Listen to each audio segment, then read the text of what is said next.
आप कल्पना कर सकते हो कि एक महापुरुष जिसको इतना जुल्म सहना पड़ा हो, जिसका बचपन अन्याय, उपेक्षा और उत्पीड़न से बीता हो, जिसने अपनी मां को अपना में अपमानित होते देखा हो, मुझे बताइए ऐसे व्यक्ति को मौका मिल जाए तो हिसाब चुकता करेगा कि नहीं करेगा?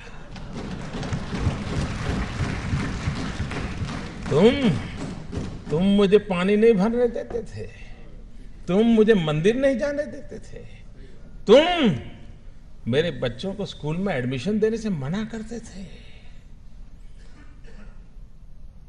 मनुष्य का जो लेवल है ना, वहां ये बहुत स्वाभाविक है, लेकिन जो मानव से कुछ ऊपर है वो बाबा साहब आंबेडकर थे कि जब उनके हाथ में कलम थी, कोई भी निर्णय करने की ताकत थी।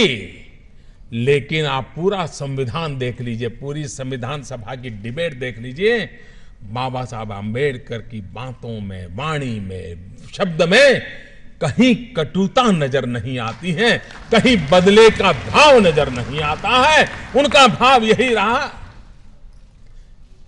और वो भाव क्या था, मैं अपने शब्दों में कह सकता हूं कि कभी कभार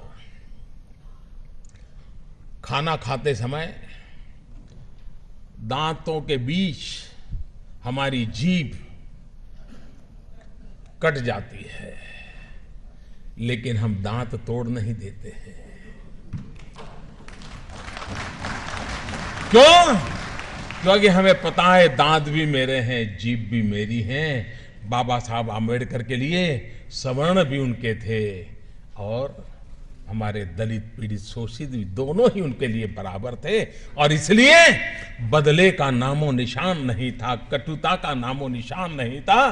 बदले के भाव को जन्म न देने का और समाज को साथ लेके चलने की प्रेरणा देने वाला प्रयास बाबा साहब आंबेडकर की हर बात में झलकता है। और ये देश 125 करोड़ का देश बाबा साहब आंबेडकर का हमेशा हमेशा ऋणी रहेगा, जिसने देश की एकता के लिए अपने जुल्मों को दबा दिया, गाड़ दिया, भविष्य भारत का देखा और बदले की भावना के बिना समाज को एक करने की दिशा में प्रयास किया है।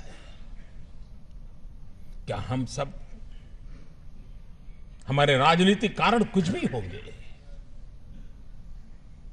पराजय को झेलना बड़ा मुश्किल होता है, लेकिन उसके बावजूद भी जय और पराजय से भी समाज का जय बहुत बड़ा होता है, राष्ट्र का जय बहुत बड़ा बता होता है। और इसलिए उसके लिए समर्पित होना यह हम सबका दायित्व बनता है। इस दायित्व को लेकर के बाबा साहब आंबेडकर ने जो उत्तम भूमिका निभाई है, राजनीतिक कारणों से इस महापुरुष के योगदान को अगर सही रूप में उनके जीवन काल से लेकर के अब तक अगर हमने प्रस्तुत किया होता तो आज भी समाज में कहीं कहीं कहीं तनाव नजर आता है, कभी कभी टकराव नजर आता है, कभी कभी खरोच हो जाती है। मैं दावे से कहता हूं, अगर बाबा साहब आंबेडकर को हमने भूला न दिया होता तो ये हाल न हुआ होता। दोस्तों, अगर बाबा साहब आंबेडकर को फिर से एक बार हम उसी भाव के साथ, श्रद्धा के साथ जन सामान्य तक पहुंचाने का प्रयास करेंगे तो ये जो कमियां है वो कमियां भी दूर हो जाएगी।